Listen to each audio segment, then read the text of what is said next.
We'll go ahead and call the September 17th, 2025 Planning Commission meeting to order. Confirmation of posting and roll call. Thank you. The agenda was posted in accordance to Nevada open meeting law. All members are present in the chambers with the exception of Member Smith. Thank you. Please rise and join me in the Pledge of Allegiance. I pledge allegiance to the flag of the United States of America and to the republic for which it stands, one nation, under God, indivisible, with liberty and justice for all.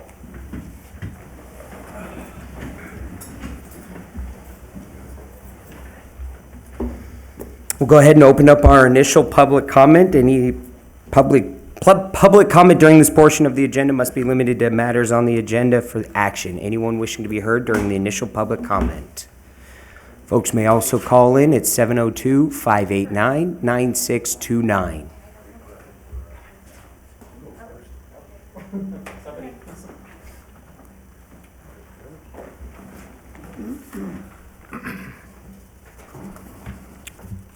Bill Racky.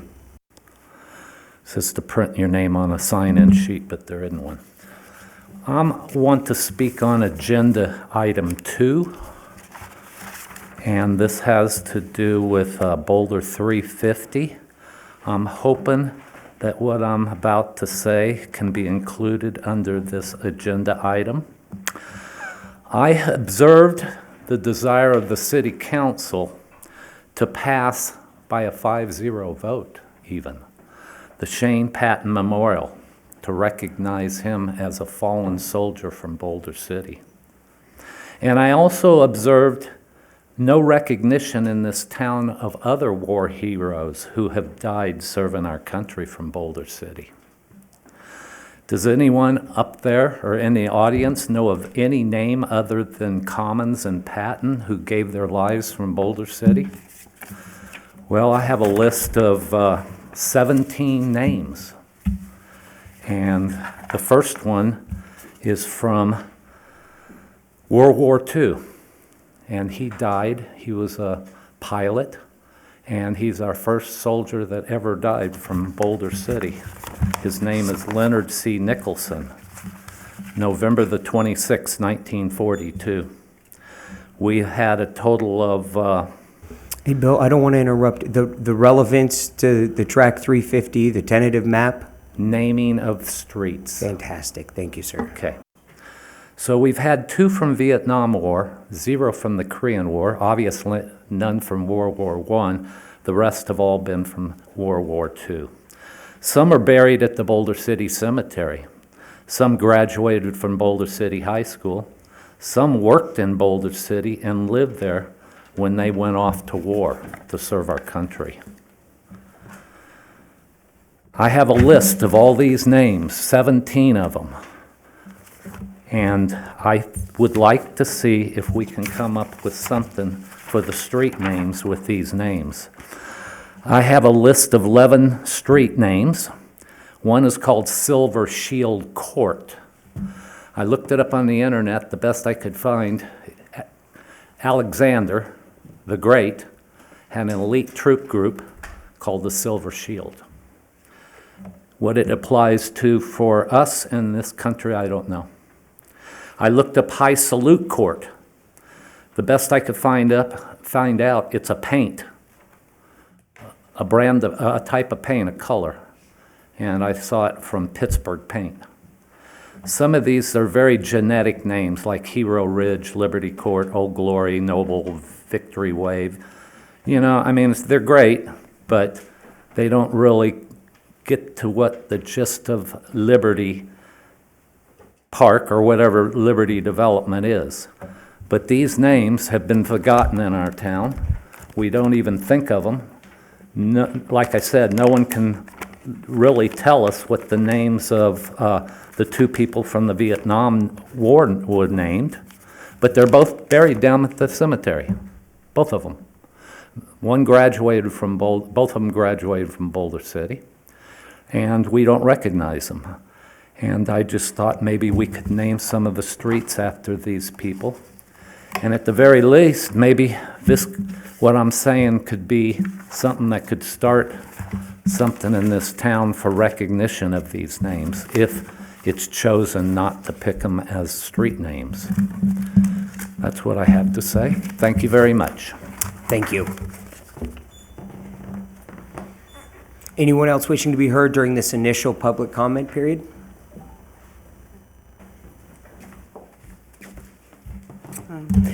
Hello, Chairman and members of the Planning Commission. I would just like to ask first if you'd Can you like... state your name for the record, please? Bryn Delormier. I'd just like to ask if you'd like to hear comments on agenda item 4 now, or if you'd like to wait till the public hearing on that agenda item, if there will be public comment then? There absolutely will be a public hearing for agenda item number 4. Would you rather I wait till then? It probably is going to be a little more relevant to timing, but you're going to have to sit around through items number 1 through 3, so we'll never deter you from speaking. I don't mind whenever you waiting. feel comfortable. I'll wait. Absolutely. Anyone Thank you, else ma'am. can come up. Thank you. Anyone else wishing to be heard during the initial public comment? Hearing and seeing none, we'll go ahead and close the initial public comment. Moving on to agenda item number 1 for possible action. Approval of the minutes of the August 20th, 2025 regular meeting. I'll move for approval. I've got a motion and a second. All those in favor say aye. Aye. All opposed? Motion carries. Item number 2 for possible action, matters pertaining to Boulder 350, a proposed future single-family residential subdivision, 122 lots, in the R17, R110, and R115 single-family residential zone located on approximately 44.98 acres of land, commonly known as Tract 350. Nisha. Thank you, Chairman McDonald, and good evening, members of the Commission. Nikisha Lyon, City Planner with the Community Development Department. So before you tonight, item number 2, this is for consideration of a tentative map application that's been submitted by Toll Brothers for a proposed 122-lot, single-family residential subdivision known as Boulder 350, soon to be called Liberty Ridge, which is Boulder City Subdivision number 115. This proposed subdivision is located along the Boulder Creek Golf Course on approximately 44.98 acres, southwest of the intersection of Adams Boulevard and Bristol Cone Drive, as you can see outlined in blue on the screen. To provide background on what has led us here to this tentative map application request, this is detailed out beginning on page 10 of the agenda packet. So the city charter mandates that the sale of city-owned land of more than 1 acre must be approved by registered voters of the city during an election. And so in 2010, roughly 56% of voters approved the sale of Tract 350.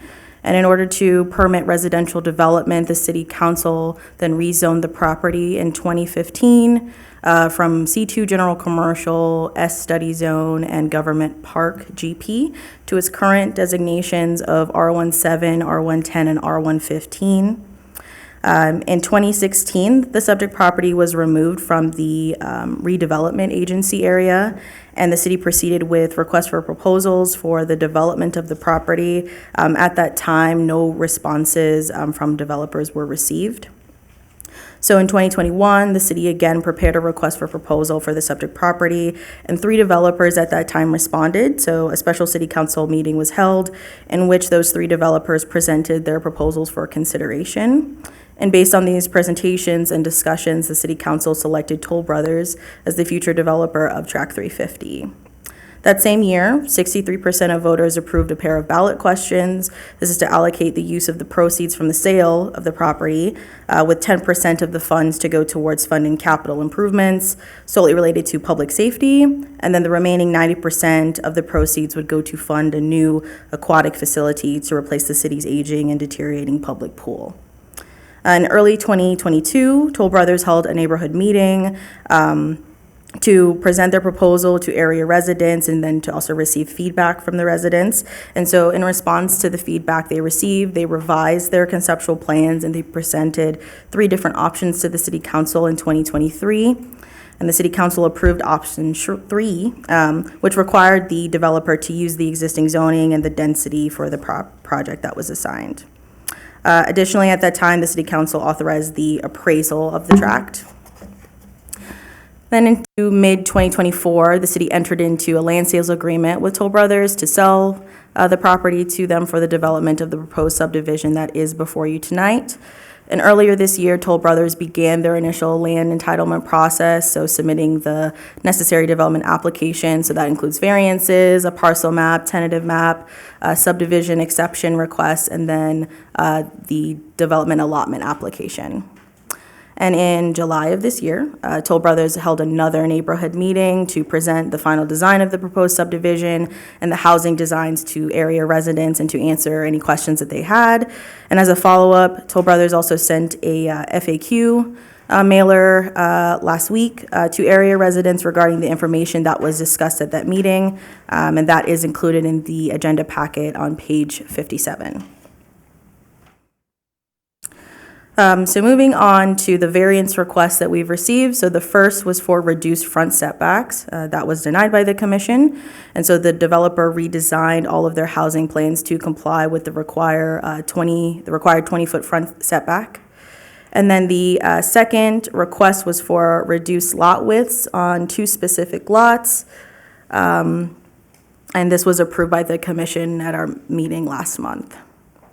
The subdivision will be developed in 3 phases, and a staff-approved parcel map has been recorded. This is in order to split Tract 350 into 4 parcels, and then a follow-up parcel map will split one of the larger parcels, Lot 4, that's along Adams, into 2, and that will allow for them to develop it in 3 phases, which is in accordance with their land sales agreement.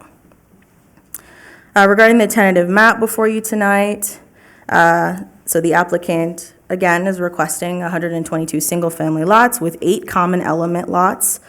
The overall density of the subdivision is 2.71 dwelling units per acre. This is consistent with the low-density residential future land use designation that applies to the property. The zoning designations, as you can see on the screen and also in your packet. So R17, which is indicated in yellow, that's applicable to the lots that are adjacent to Clubhouse Drive.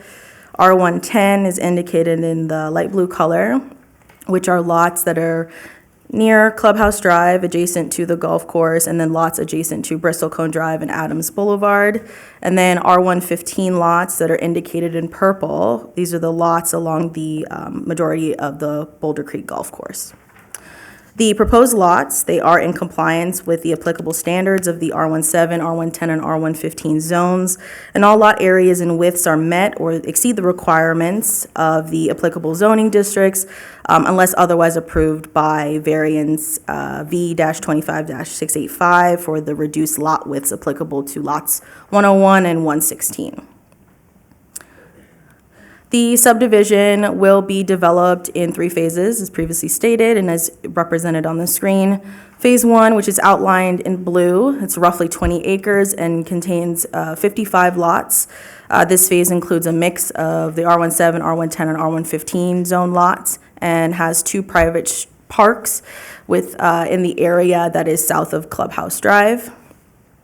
Phase 2, which is outlined in purple, is roughly 14 acres and contains 39 lots, and this phase includes R110 and R115 zoned lots. And then Phase 3, which is indicated in green, is roughly 11 acres and contains 28 lots and includes 1 private park. The phasing of the development will align with the city's controlled growth ordinance and their subsequent requests for allotments. Regarding the covenants and things that apply to the property. So there will be an HOA. They will be responsible for maintaining the proposed private streets as well as the common element lots. This is regulated through the community's conditions, covenants, and restrictions, or their CC&Rs. The city has reviewed the draft CC&Rs. Notable points is that there's no RV or boat parking permitted on the private streets except for temporary loading and unloading, and then maintenance of the perimeter landscape areas that are along Bristlecone Drive and Clubhouse Drive. Those will be maintained by the HOA. Regarding the subdivision exception request, the City Council may permit variations from the subdivision regulations within Title 11, Chapter 39 of City Code as it applies to a tentative map, and that's if it's warranted because of the size, the shape, use, or physical or other conditions of the property or the type of subdivision. So on June 18th, This commission recommended approval to the city council of 3 subdivision exception requests that were submitted by the applicant. So one is for a block length extension that was applicable to Street B, that's now called Courage Crest Lane. This is the internal road that runs parallel along Adams Boulevard, and that's to extend it from 1,200 feet between intersections to 1,250 feet. The second one is for private streets, so 45-foot width private streets within the subdivision rather than the standard 51-foot requirement. And then reduce centerline radii for curved streets down to 85 feet rather than the standard 300 feet for minor streets. These subdivision exception requests will be considered for approval by the City Council concurrent with the tentative map application on October 14th, if recommended for approval tonight. These subdivision exceptions address site constraints and promote traffic calming for the subdivision while still meeting public safety and engineering standards. And so further details on those requests starts on page 12 of the agenda packet. Regarding street improvements and access, so Bristol Cone Drive as well as Clubhouse Drive, those will be fully developed as 2-lane roads with center turn lanes and medians in the appropriate locations. A separated multi-use trail will be constructed, similar to the existing multi-use trails along the east side of Bristol Cone Drive and then the north side of Clubhouse Drive. So this includes 8-foot landscaping parkway along the roadway or the perimeter of the subdivision. Between that, 12-foot multi-use or all-access trail, and then a 10-foot 5-inch landscaping area along either the roadway or the perimeter of the subdivision, dependent on which street. And once the subdivision is fully developed, there will be 7 access points into the development, 1 from Adams Boulevard, 5 off of Bristol Cone Drive, and then 1 off of Clubhouse Drive. Those are indicated in the little yellow circles on the screen. Page 14 of the agenda packet goes into further detail regarding the access points in the street layout within the subdivision. Regarding traffic, the applicant has hired a firm who performed a traffic study evaluating the surrounding intersections by the development. The study concluded that neither traffic signals nor 3-way stops were warranted, so stop signs will be installed at the subdivision access points, and then no parking signage will be placed along Bristol Cone Drive and Clubhouse Drive. Utility extensions will be installed and to serve the subdivision, and that will be at the developer's expense. Full details will be incorporated into the improvement plans during the final plating stage once we receive those. While the R1 zoning district does not require landscaping, the developer has submitted conceptual plans for landscaping in the front yards of the lots as well as for the private parks. And then landscaping along Bristol Cone and Clubhouse Drive, again, that will be installed by the developer and then maintained by the HOA. The developer has requested 60 allotments over the next 2 construction years, with 30 more reserved for 26-27. The application may be reviewed tonight by the Planning Commission if the item before you is recommended for approval to the City Council. And if reviewed and found to be in conformance with zoning, the Allotment Committee will review the application on September 29th. The tentative map application has been noticed in accordance with City Code. We have not received any written public comments.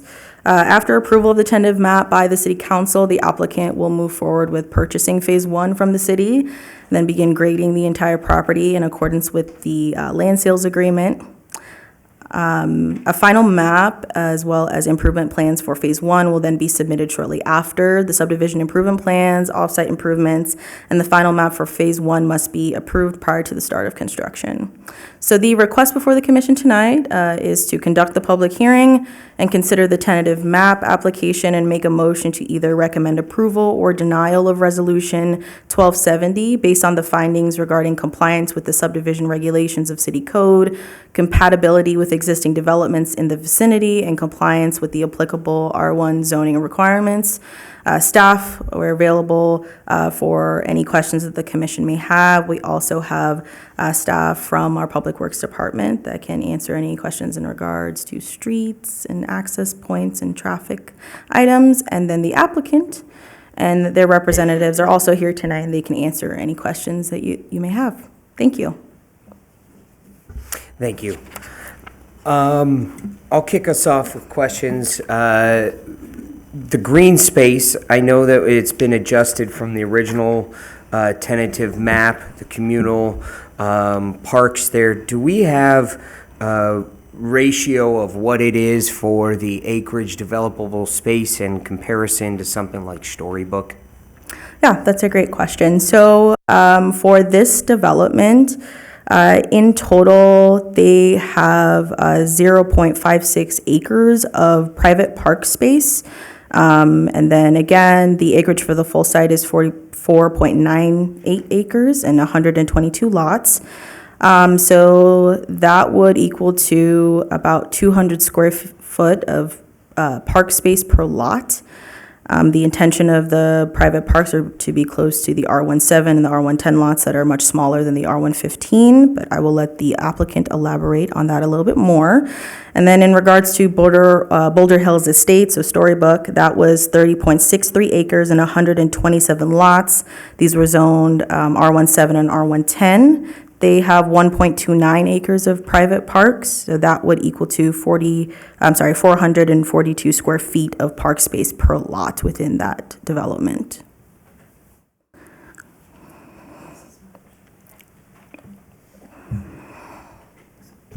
Thank you. And then I know that we've got staff that can ask a question. Do we typically do traffic studies post-build afterwards, just as somebody who cuts those corners and drives those daily? I have some slight reservation as to adding 122 new homes and it not warranting anything whatsoever.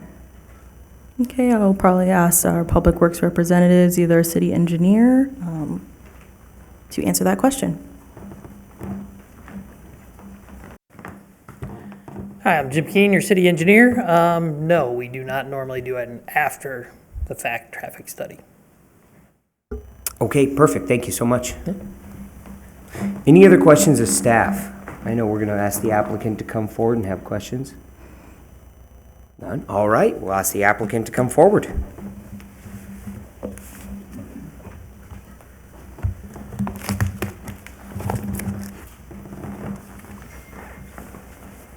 Hello again. Thank you, Chairman and Commission. Isaac Summers representing the applicant, Toll Brothers.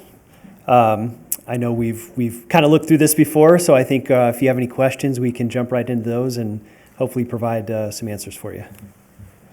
I'll open it around. Anybody want to kick us off? I'll start with the question I brought up, the green space. I love the step in the direction that we've gone, but we're looking at literally from steps across the street to what Storybook developed to more than twice the square footage of park space per unit in there. Boulder City develops Oasis Park, Del Prado Park.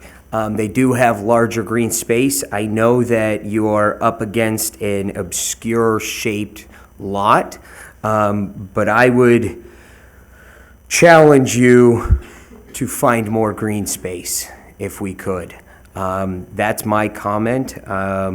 We're less than half of what we've even kind of held to the standard just even over the last handful of years with the last development. But I'll open it around to anybody else for comment, questions, and entertain, not a motion.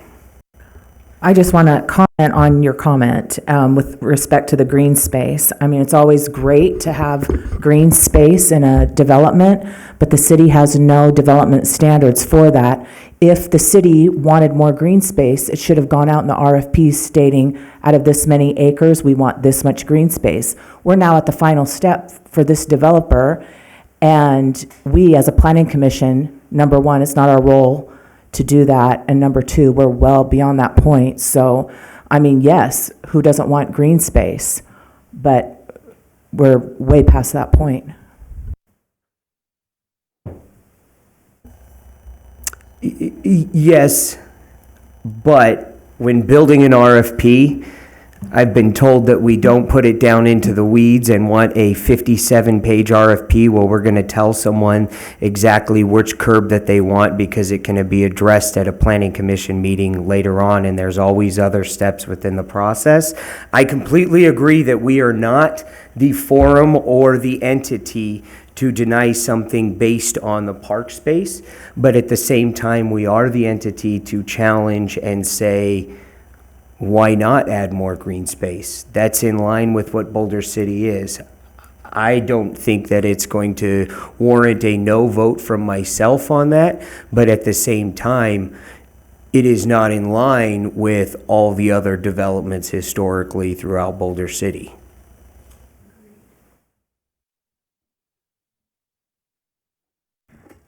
I just have a question about the term private park that I keep hearing tonight. Can you define what a private park is? And if it's only for the residents of this development, who's going to enforce this private park? So the term private applies to the common interest community, so that it's actually maintained by the HOA. So the being private property, the homeowners association can dictate who's allowed to use that, and they would specify for maintenance purposes that it's mainly for the residents of the community, of that development. And as far as enforcement, would that be the Boulder City Police Department? No, that would be the HOA itself. The HOA. Yeah. Okay. They would be charged with either hiring a private security company or having a property management company come and direct people on whether or not they're trespassing. Yeah, it's not going to cause me, as Fritz said, it's not going to cause me to vote no, but I'm not very comfortable with that whole situation. Kids from another neighborhood wander over and play in this park, and we're going to have the HOA sick their people on them. It's going to be a problem. But thank you for your answer. Okay, thank you.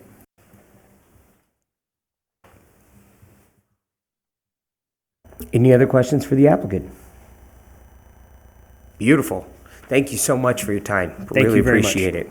Thank you. We're now going to conduct a public hearing. Anyone wishing to be heard during this time, please make yourself known. Folks may also call in at 702-589-9629.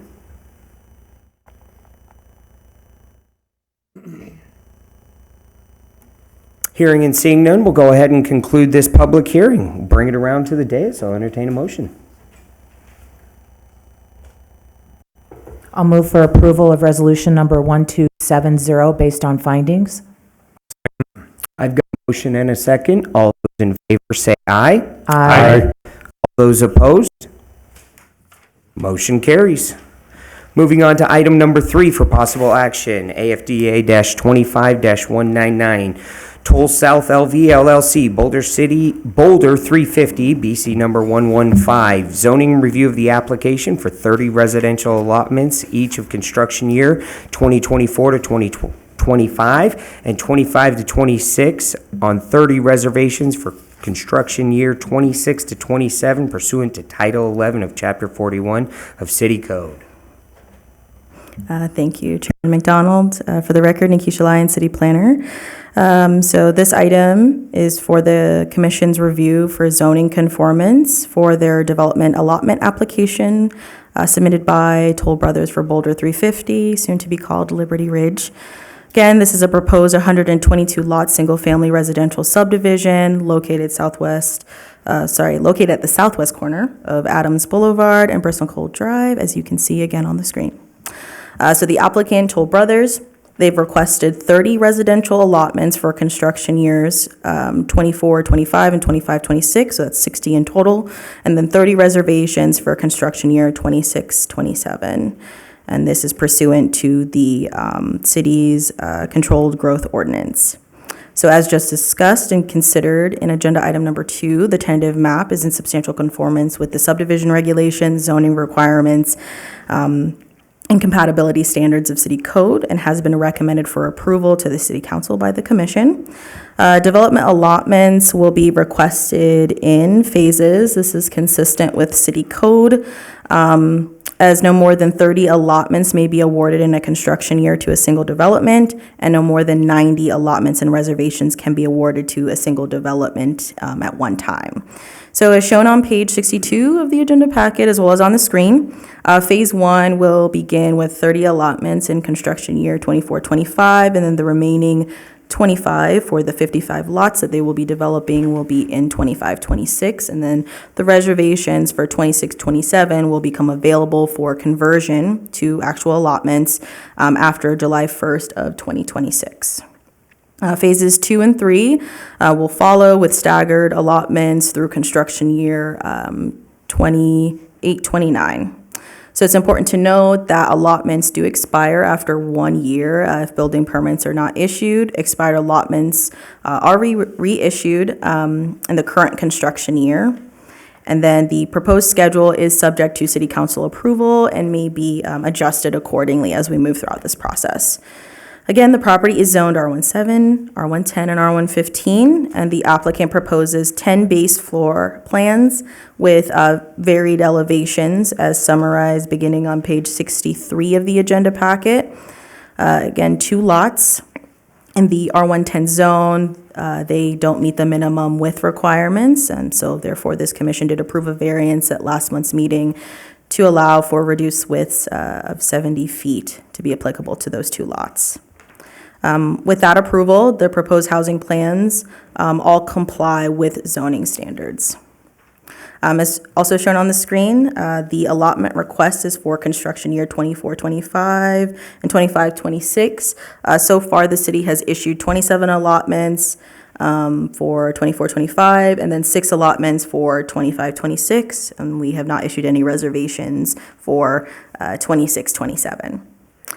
So the consideration before the commission tonight is to consider the allotment application to determine conformance with Title 11, and then make a motion to forward this request to the allotment committee for their evaluation and rating. Staff is available for any questions that the commission may have, and again, the applicant is here tonight and they can answer any questions that you may have. Thank you.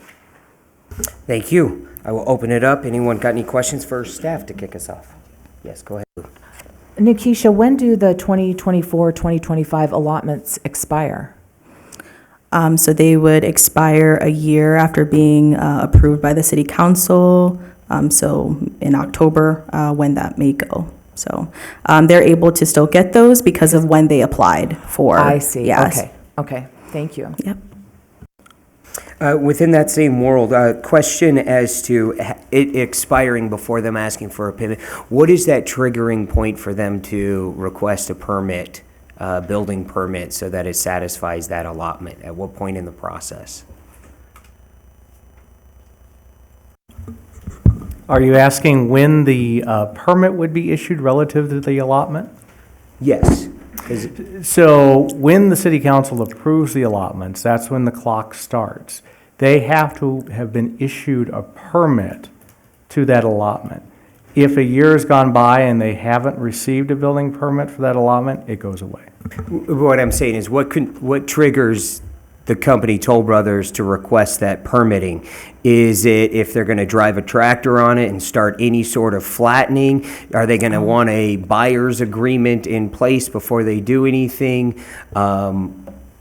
It all depends on when they want to pull the permit. The other consideration is that once they pull a permit, they have 6 months to start work on that property. So they can't pull a permit, sit on it for 2 years, and then start. Perfect. Excellent. That's what I wanted to walk us through there. Any other questions of staff before we invite the applicant up?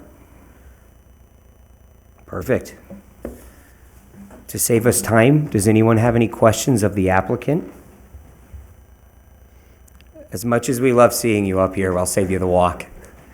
Perfect. Then we will go ahead and entertain a motion.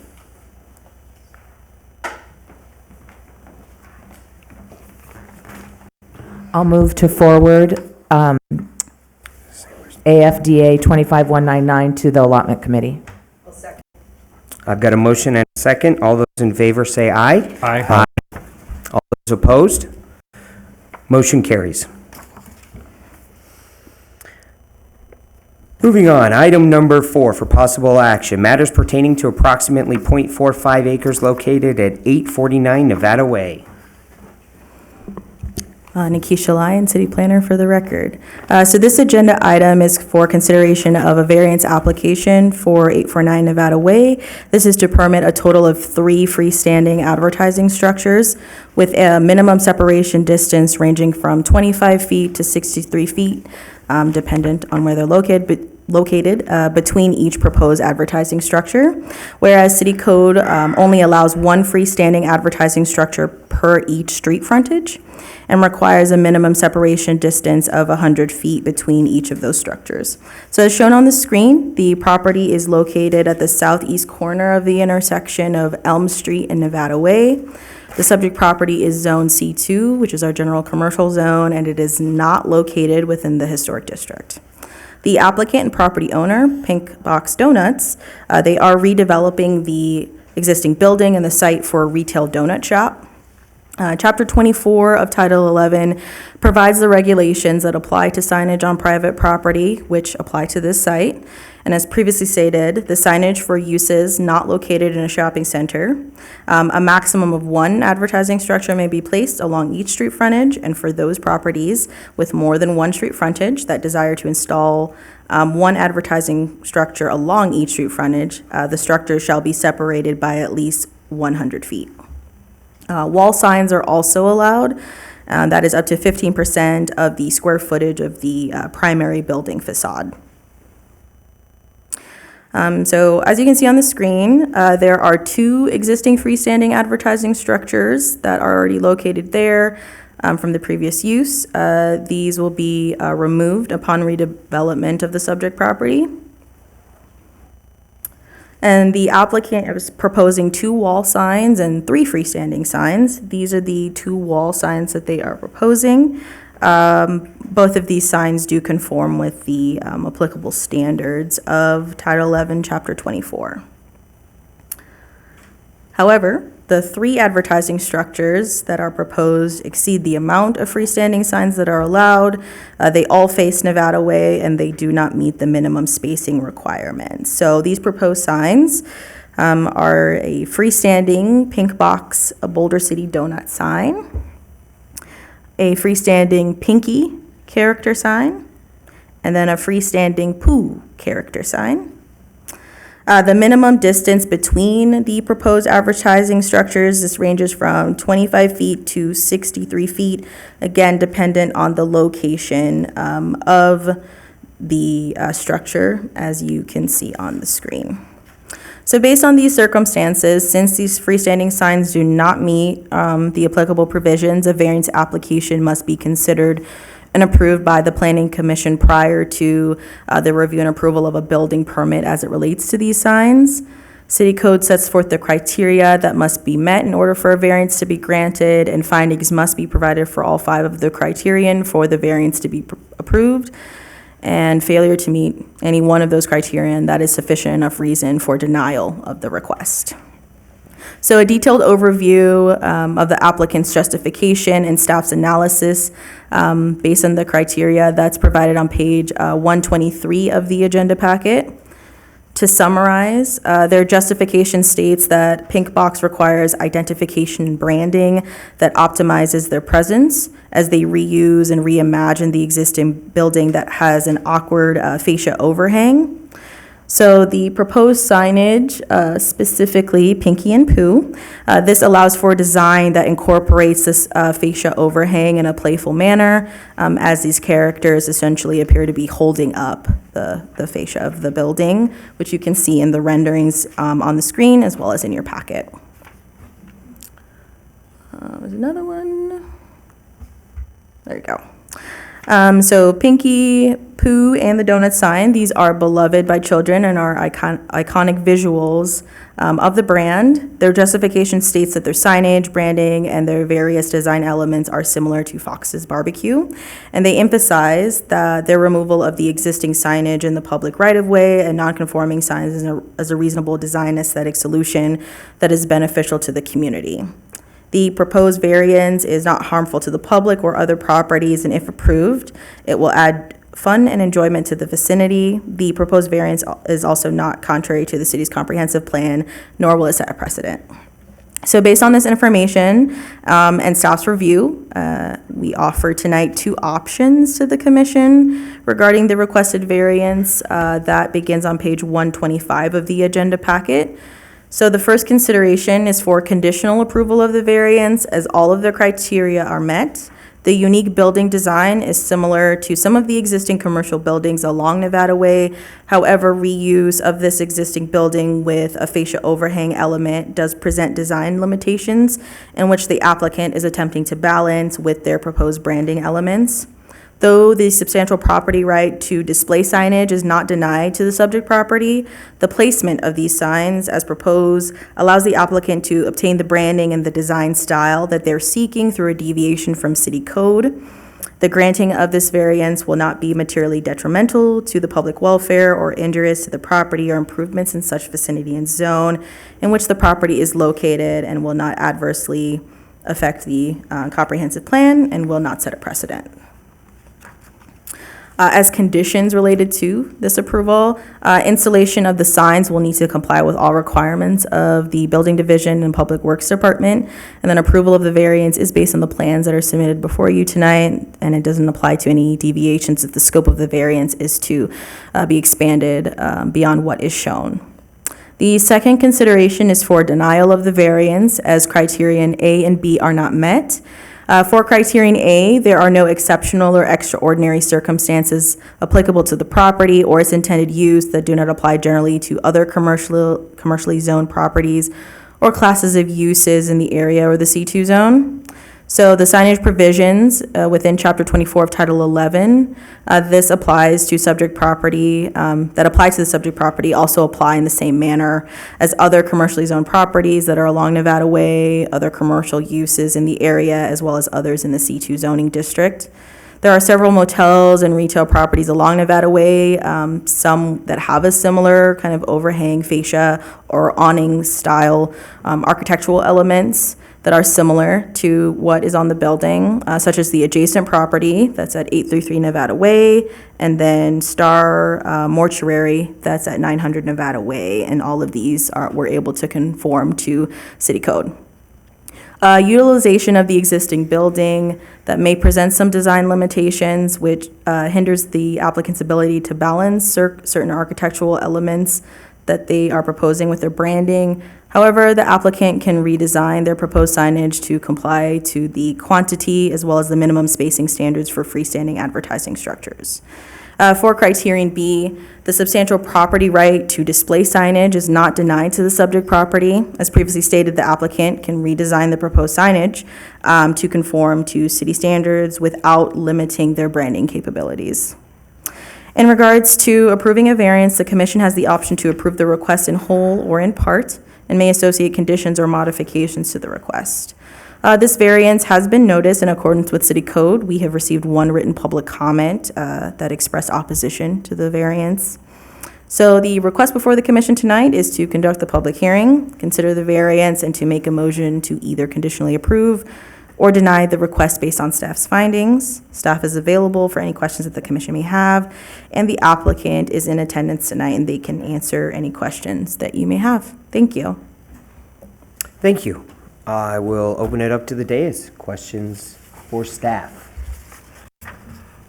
Are the 2 characters that hold up the eave, I mean, they're considered signage? They couldn't be, like you said, considered a column? Yeah, correct. They are considered signage. Those are specific donuts that relate only to the Pick Box brand.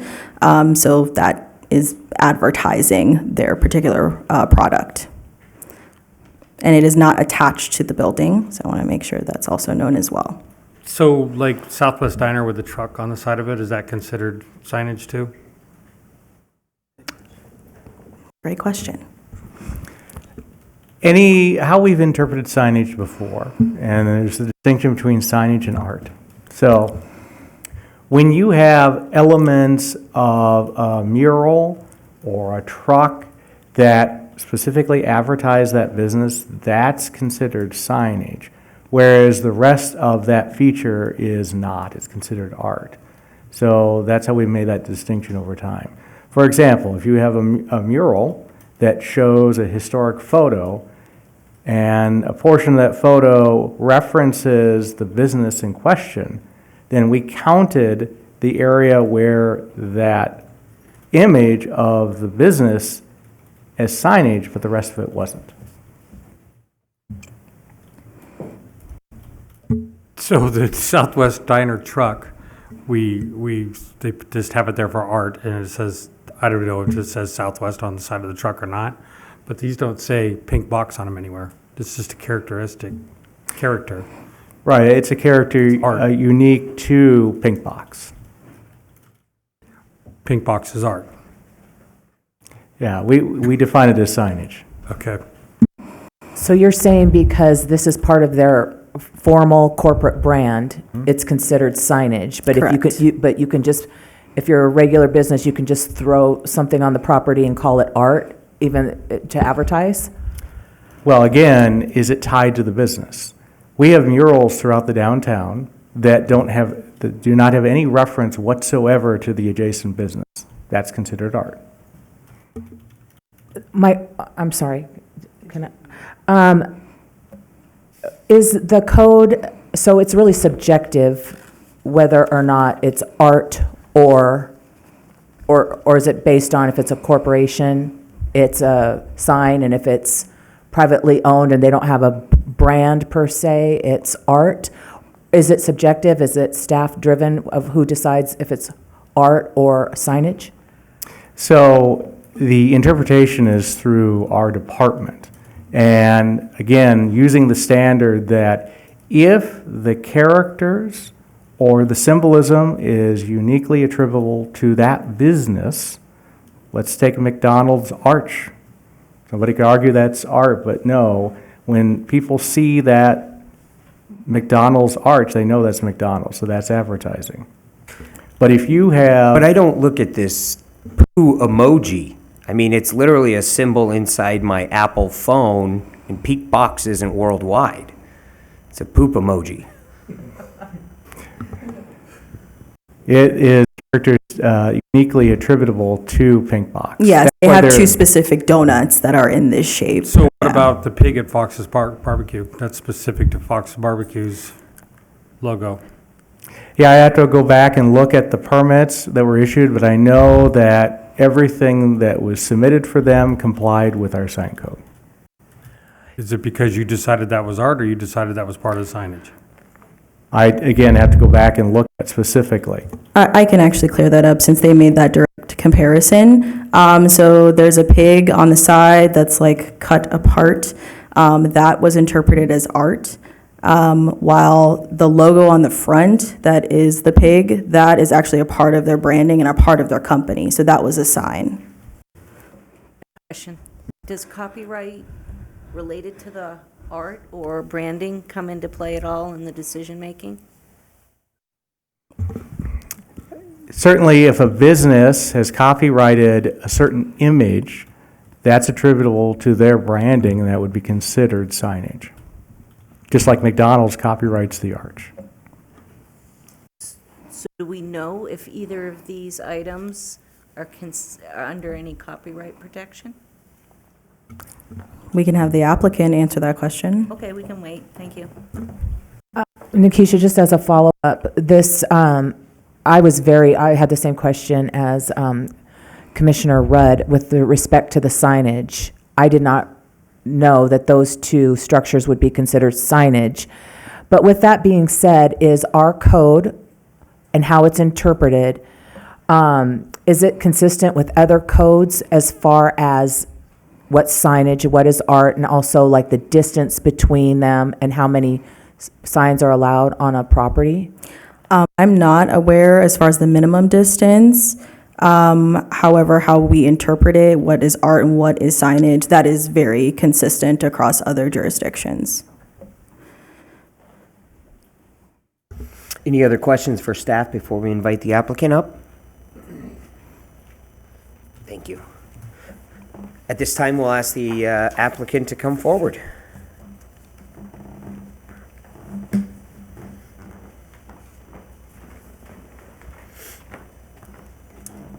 Good evening, Scott Cervenak.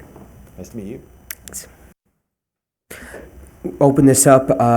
Questions of the applicant. I know we had one. Go ahead. I think it was more of a point I was making than a real question. Okay, beautiful. Yeah, thank you. Any other questions of the applicant? Is there anything else that you'd like to mention or articulate on? No, I appreciate it. Can I answer any questions, really? Happy to.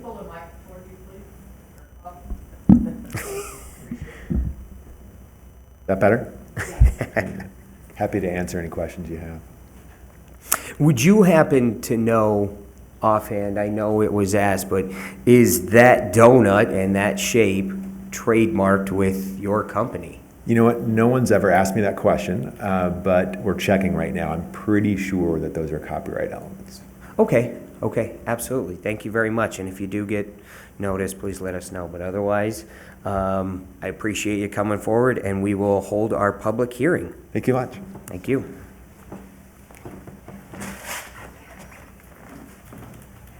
We'll now open up our public hearing. Anyone wishing to be heard on this matter, now is the time.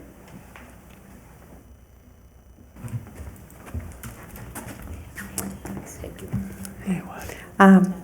And state Hi. your name for the record. My name's Bryn Delormier. Hi, Chairman and Planning Commission. I'm a homeowner and of the Historic District and soon-to-be business owner of the Motel Sign District, which is the corridor that we're all speaking about tonight with Pink Box. I've written in earlier with the public comment featuring some photos, but I'd like to comment a bit here now so that the requesters of this variance can hear my own words. So I'm opposed to this variance request. Boulder City prides itself on being an historic and unique town, and nothing about these renderings speak to any of that or honor our history here.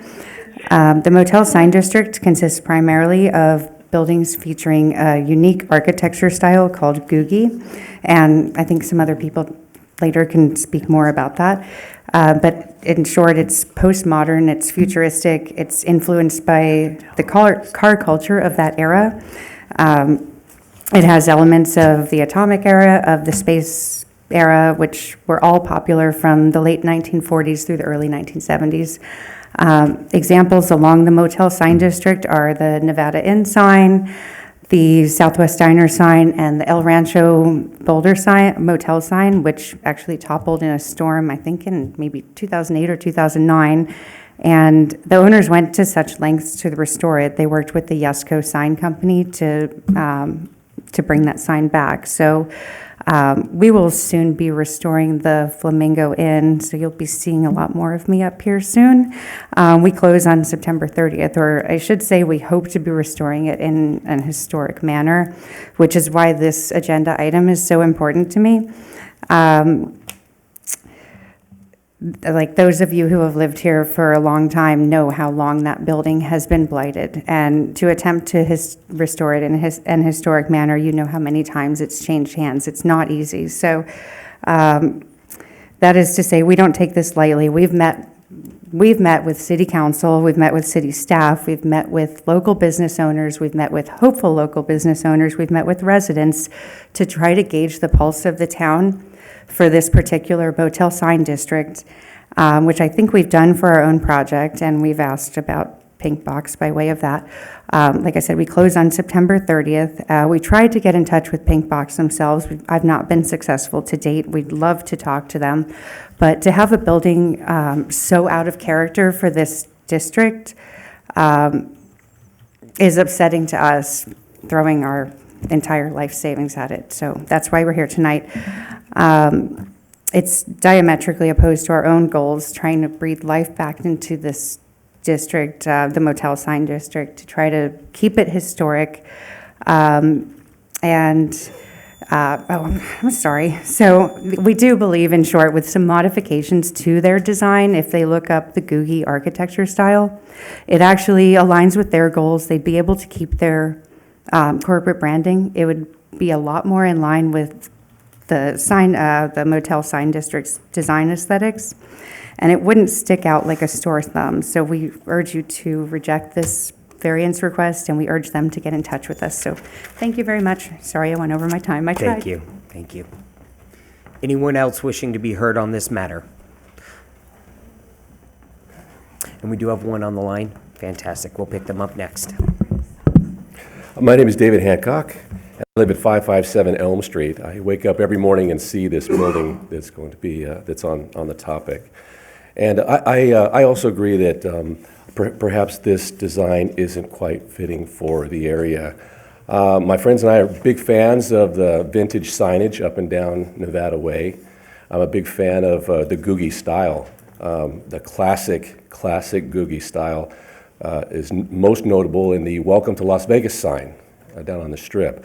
A lot of that signage in Las Vegas, the Stardust, the Sands, the Thunderbird, a lot of that signage I grew up with. I saw those things, and even though we're in a different era now, where LED signs are now the norm, a lot of that signage has been lost. Some of it has been recreated. Some of it's been saved in Las Vegas at the Neon Museum, and. But we here in Boulder City, we have a lot of our signage, our Googie signage, still standing, and I would like to see more of that restored, captured, protected up and down Nevada Way. Some of my favorites, the Boulder Bowl, the bowling pin is classic Googie style. The Southwest Diner with its light bulbs and its neon. The Nevada Inn, which is that giant sign there, well cared for. And the Frosty Freeze cone, which you can now see, it's been covered up for a long time, but you can see the Frosty Freeze cone. I'd like to see that rescued before we lose that. The Sands Motel has been well cared for over the years.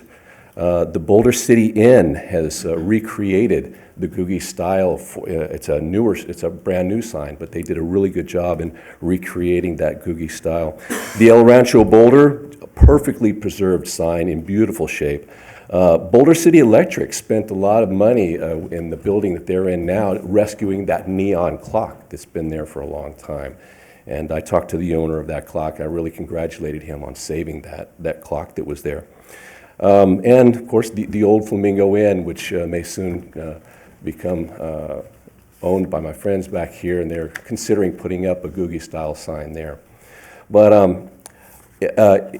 the word Googie, most people don't even know what that is. It is a mid-century modern style, and very popular at one time. It's been influenced all across the country, and really Las Vegas, and I think by extension Boulder City, we can play a part in this also, has been a major influence in signage all around the country. So I think we would do well if Pink Box is going to come. Welcome to town, by the way. I'm glad you're here. But I would like them to reconsider some of their design, maybe go with more vintage style, that mid-century modern that would be more in line with what we already have. And just a friendly note, the little icing man, the brown icing man named Pooh, I really think that's going to open you up to a lot of ridicule, putting that on the front of your building. For a long time, it just doesn't seem to fit. It looks odd. I can't help but laughing at it every time I see it. So I would ask that you guys would maybe send them back to reconsider some of their design. And we have a lot of people here that would love to talk with them and make some suggestions. So thank you. Thank you. And we've got someone on the phone. If we can patch them in. Public hearing, please state your name. Temple Forsyth. Go ahead.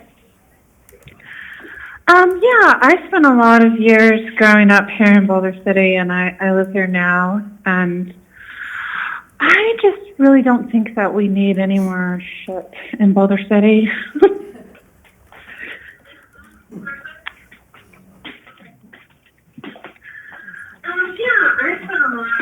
growing up here in Boulder City. Yeah, and I do agree with everyone else that we. I agree with keeping the architectural styles similar to what they are now, and it's really preserving this area, which is what the Planning Commission does. Very good. Thank you. Thank you. Okay. Anyone else wishing to be heard on this matter? Yes, thank you. Hello, Commission. My name is Amanda Farrar. I'm a resident of 603 Avenue F in the Historic District. So I'm just blocks from this planned location. And I've had the ability to see numerous pink box locations coming up all over the valley over the years. And I see that they always make some use of the existing structure and make each building seemingly unique from the other buildings. But for all the locations that I've seen, I've never seen these figures that are being shown and being discussed as I would assume a major component of their brand. I feel that their building design would be much more attractive and fitting into our community visually if those characters were not part of the design. They've done a lot already in existing locations with modern style architecture related to what the old 7-Eleven building that they have now has. And it doesn't seem like there's anything very unique or prohibitive about that building design as far as the part that hangs out. That would be causing any sort of hardships as far as getting signage up. There's a lot of different ways that their buildings have conveyed their brands. And in looking at and considering what all their restaurants look like, there's many different directions that they can go. And I personally, as a longtime resident here, would love to see them reconsider their designs and do something that feels like it has a little more class and also ties in more with the history and the character of that particular neighborhood. I'm a fan of our historic buildings and our historic signs as well. I feel like they're an integral part of our culture. We keep talking about those, even though what we're talking about here is essentially new architecture, but it is a big deal. We don't want something to look like it doesn't belong on what is our biggest street, something that we want to feel really proud of when people come to visit our town. So thank you for listening to my comment, and I appreciate it. Can you say your name one more time? Amanda Farrar. Thank you. Thank you.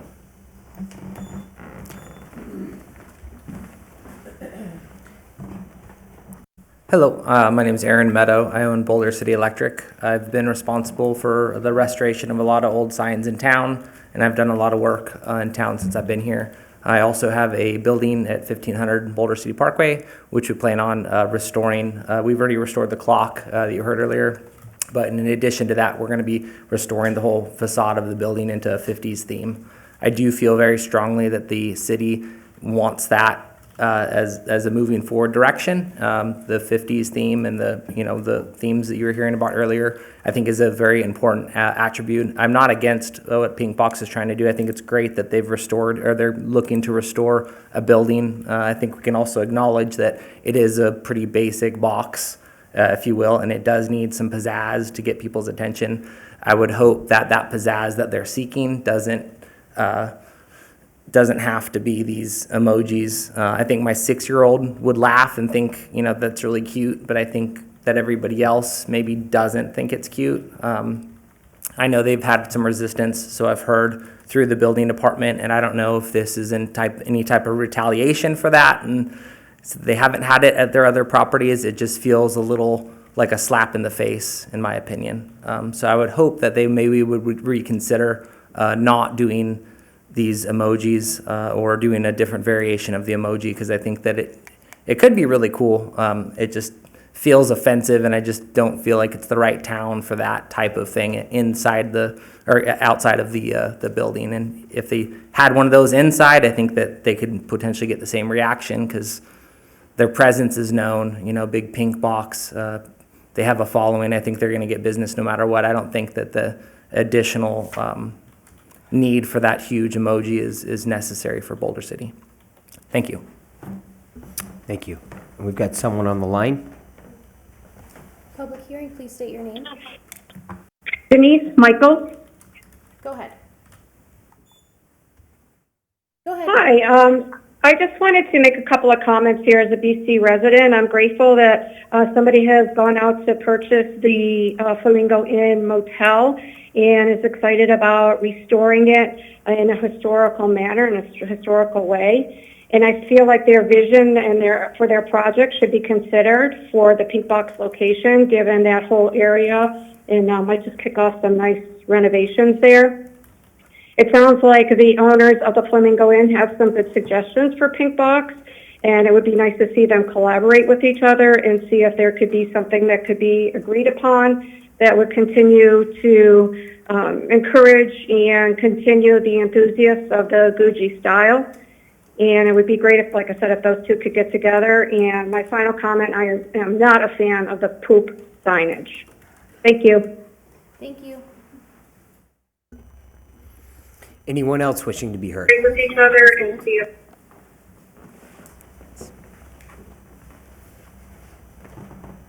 Hello, Commission. My name is Tara Bertoli, and I am opposed to the zone variance of advertising every 25 feet. Not only for now, but for future. These are the proposals for current, but for example, Pink Box is advertising on the back of their sweatshirt tonight, another copyrighted logo that they use consistently. And I'm glad the kids left because it's Pink Box, so good you'll lick the box. And they're talking about the box when they make that reference. And I don't know if this town understands that, but that's not small town agenda. And I don't know why they think that we would want that kind of humor to grace the downtown corridor. I mean, we have the historic arch, and then you come through it and you start winding into older Boulder City. And I understand a chain was there before as 7-Eleven, but they have since removed the gas pumps and no one was offended by it. But having big turds in our community, before they even get to something that is so near and dear to me, which is my Boulder City Company store, which has been restored to the 1930s, it just, I don't know what their agenda is. I don't know why they're in Boulder City, but they need to stay in Henderson. Like I said, thanks for listening, but I'm opposed to the zone variance. Thank you.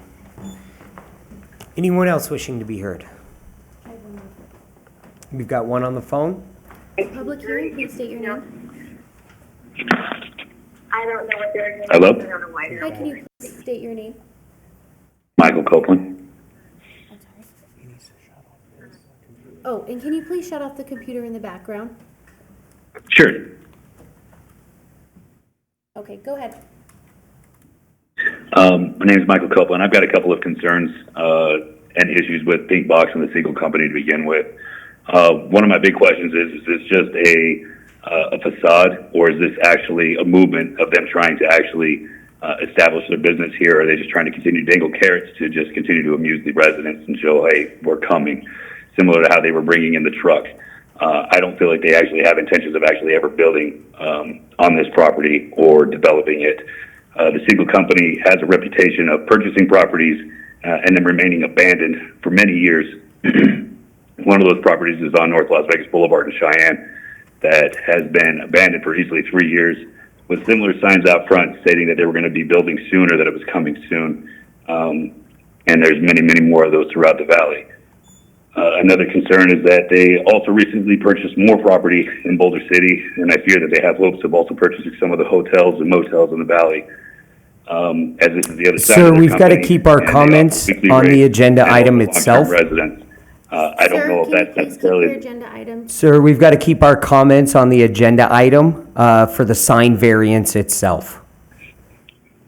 Wonderful. That's still stuff that needs to be known, but I still don't feel that this is going to give Boulder City the residents that they feel and the safety that we deserve, especially with poop emoji sitting out front. So that's all. Thank you. Thank you very much. Yes, sir. Come forward, state your name. Afternoon, Chairman, Commission, and staff. Brandon Smith, for the record, Boulder City Historic District homeowner, and I am in direct opposition of this variance. Specifically, these emojis, these have to go. We've done some reconnaissance through some of their other sites through Las Vegas. None of the other locations seem to feature these mascots, Pinky and Pooh. Generally speaking, as an actual fixture of their external signage. They generally have somebody dress up in some sort of Pooh costume and then greet guests that way. I might suggest if they're hell-bent on trying to bring those mascots to Boulder City, that they might try and do it in a little less offensive manner. But specifically stating, as you've heard from Bryn earlier tonight, that corridor is currently being considered to actually be made definitively historically designated corridor on its own right. And in reference to the Googie architecture that everybody's been referencing earlier tonight, and I really feel that Pink Box, if they truly were respectful of the corridor that they were trying to open a business in, that they'd be certainly more respectful of what's already there and how to be more appropriate in our community and our main corridor. I've personally reached out to Mike, who's sitting in the audience tonight, who presented to council. And council was just not impressed with their overall design aesthetic, everything from trying to get them to agree to repaint the building if they ever leave, et cetera, et cetera, et cetera. I don't think these two and just to be clear, these are 10-foot tall, 11-foot wide, 6-foot deep turds. I mean, they might be their mascots, Pinky and Pooh, but that's the definitive size of these representations, and they just don't fit. So regardless, they're entitled to the same signage that everybody else is. But again, they're asking for a variance for something that's offensive to begin with. I think we have a dwindling child population. I don't think they're going to get their value out of these mascots, even if they tried. And then I'll hope that when we come back here and ask for a 25-foot flamingo, you guys are going to take the same stand. and if you give it to them, you're going to have to give it to us. So it's just going to be, we're just going to be raising the bar over and over and over. Thank you so much for your consideration. Thank you. Anyone else wishing to be heard on this matter? Hearing and seeing none, we'll go ahead and conclude this public hearing. We'll bring it around the dais for conversation, entertain a motion.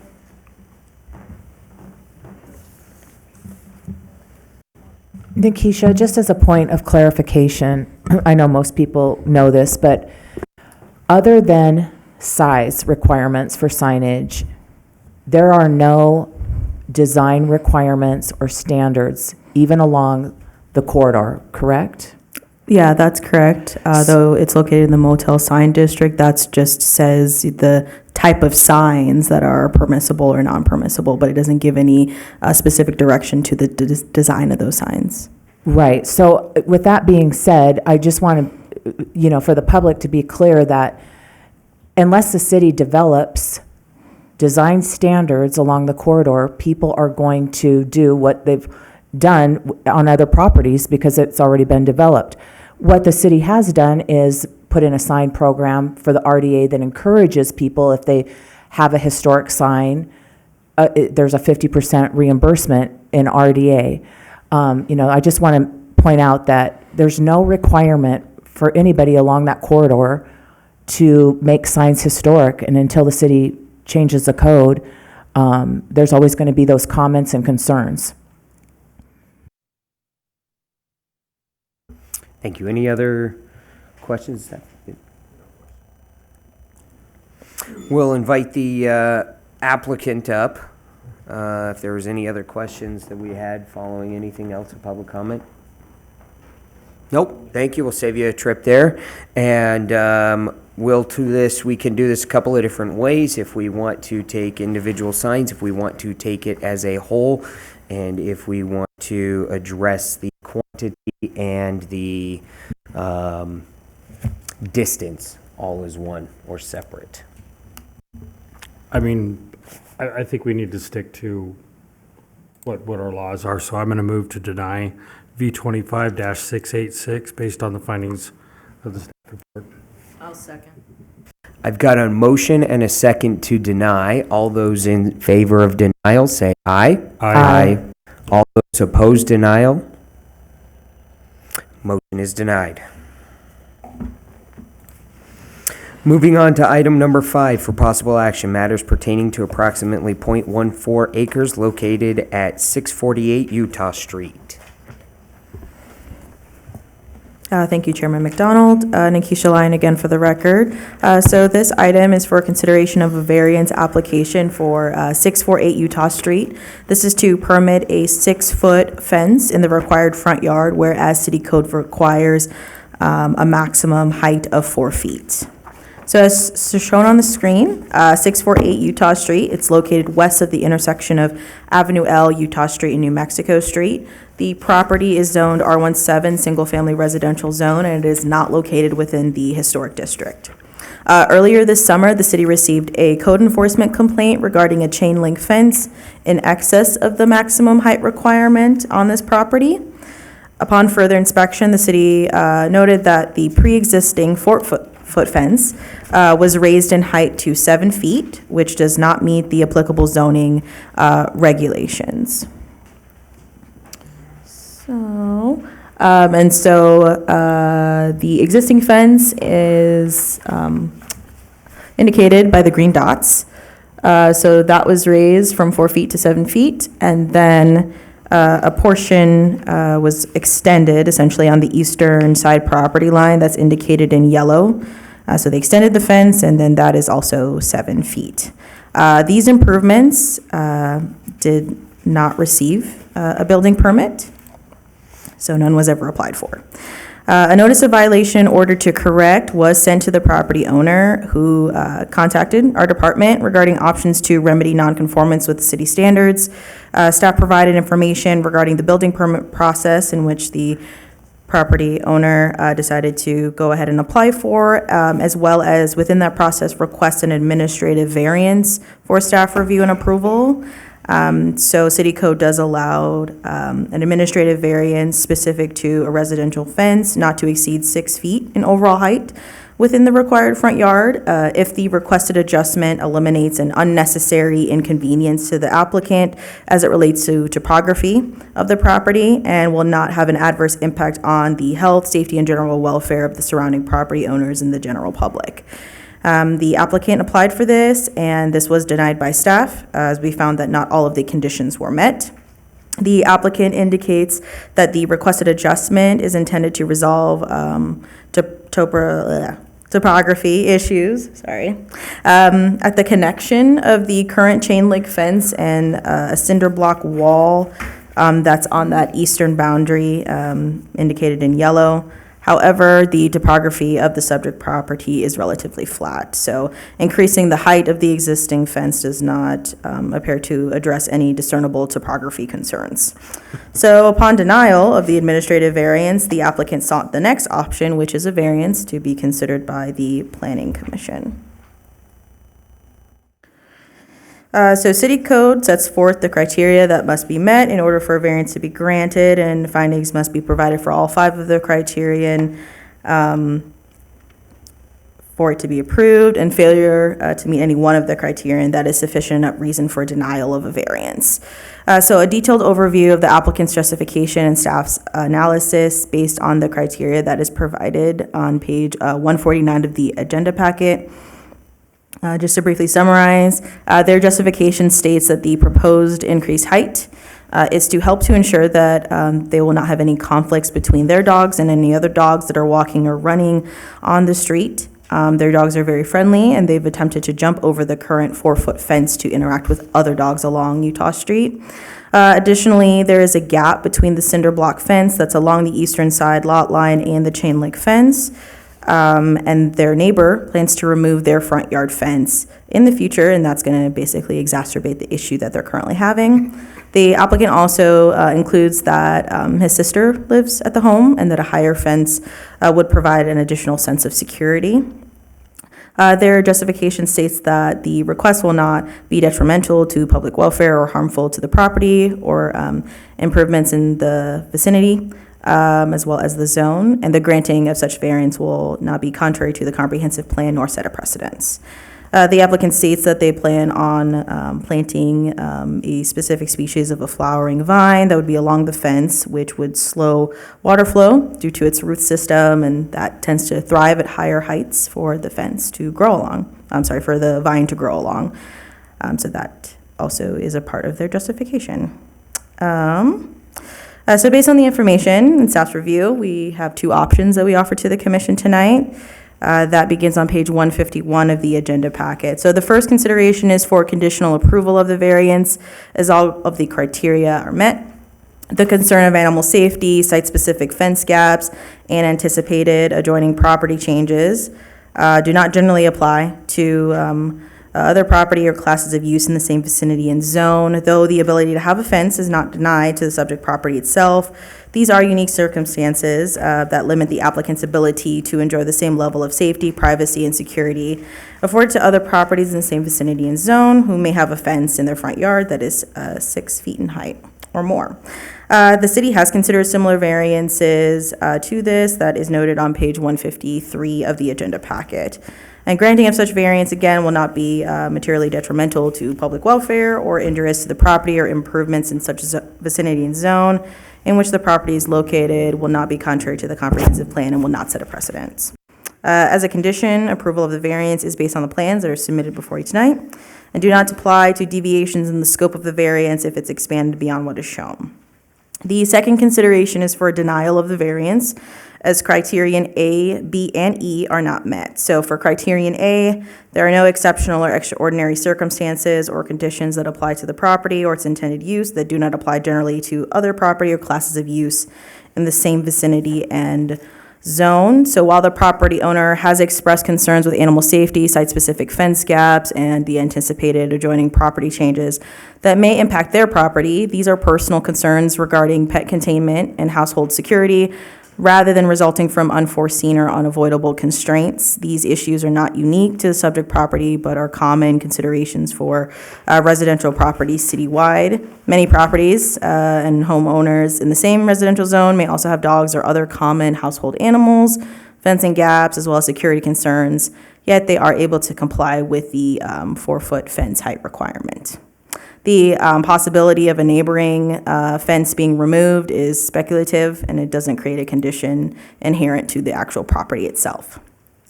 The ability to have a fence, a wall, and/or a gate that's not denied to the subject property.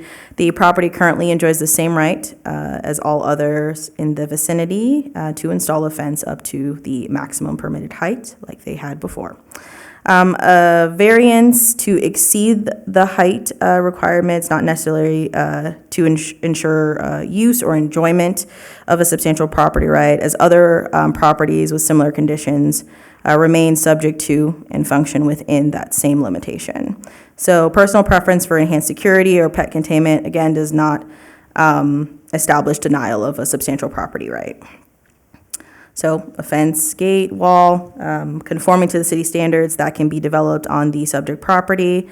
This would require the applicant to remove the non-compliant portions of the fencing to comply with the 4-foot maximum.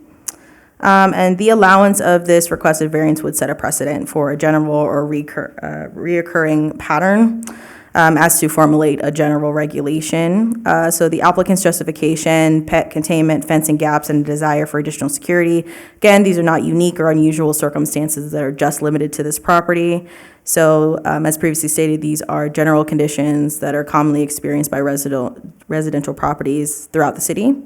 And so because of these issues are so broadly shared, it would be more appropriately addressed through zoning code and our existing standards or a potential citywide regulation rather than through granting a variance for this single property. In regards to approving this variance, the commission has the option to approve the request in whole or in part and may associate conditions or modifications to the request. The variance has been noticed in accordance with city code. We have received 8 written public comments. All of these are in opposition of the variance. So the request before the commission tonight is to conduct the public hearing, consider the variance, and make a motion to either conditionally approve or deny the request based on staff's findings. Staff is available for any questions that the commission may have, and I do believe that the applicant is here tonight, and they can answer any questions that you may have also. Thank you. Thank you. We'll start off with any questions of staff. Nope, we'll ask the applicant to come forward.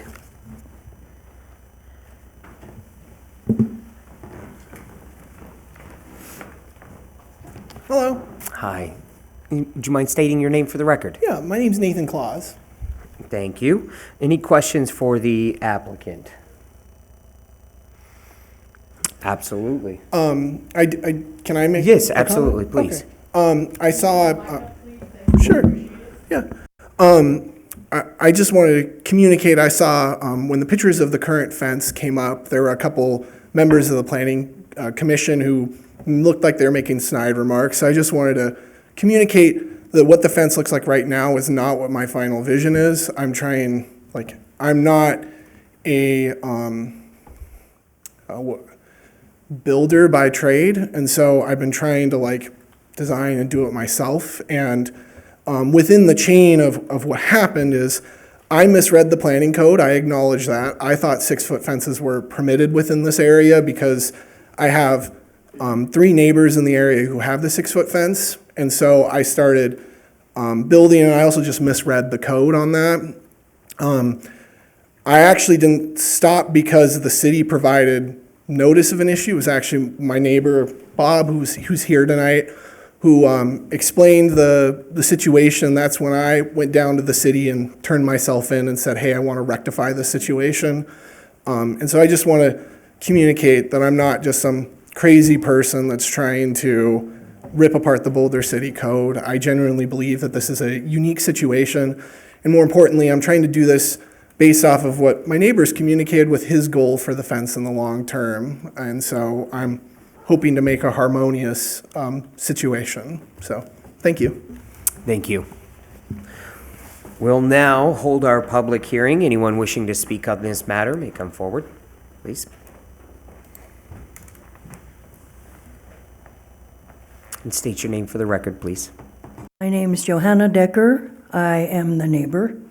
I wanted to emphasize that having the chain link like that along the side is going to hinder my ability to be able to see pedestrians coming in. We have a lot of pedestrians. There's a lot of children, and if they're riding a scooter and I can't see them and I pull out, they're going to hit me. I'm not too worried about me. I'll be in the car. But the child's going to be hurt. And I just don't think that this is required. in, excuse me, our neighborhood. It's just not Boulder City. I'm sorry. I don't think it belongs. And I think it is a safety issue, among other things. But that's the one that I believe is the most important. So, thank you. Thank you. Folks may also call in at 702-589-9629. My name's Aaron Meadow. I just had a quick comment. If for some reason it does get turned down, my suggestion is maybe like a roller on the top of a shorter fence that the dog couldn't grab onto and leap over the fence. I have seen it work on other properties, and that's all I have to say. Thank you. Thank you. Anyone else wishing to be heard on this matter? We'll go ahead and conclude this public hearing, bring it around to the dais for discussion or entertain a motion.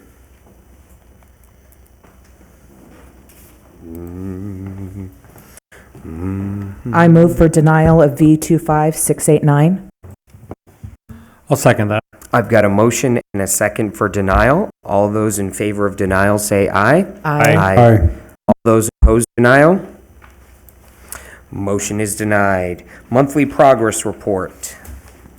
No report. Can't even catch up. We'll now open up our final public comment period. Anyone wishing to be heard during the final public comment, make themselves known. Folks may also call in at 702-589-9629.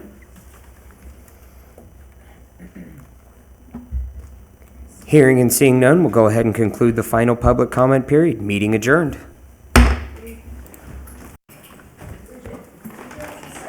Thank you.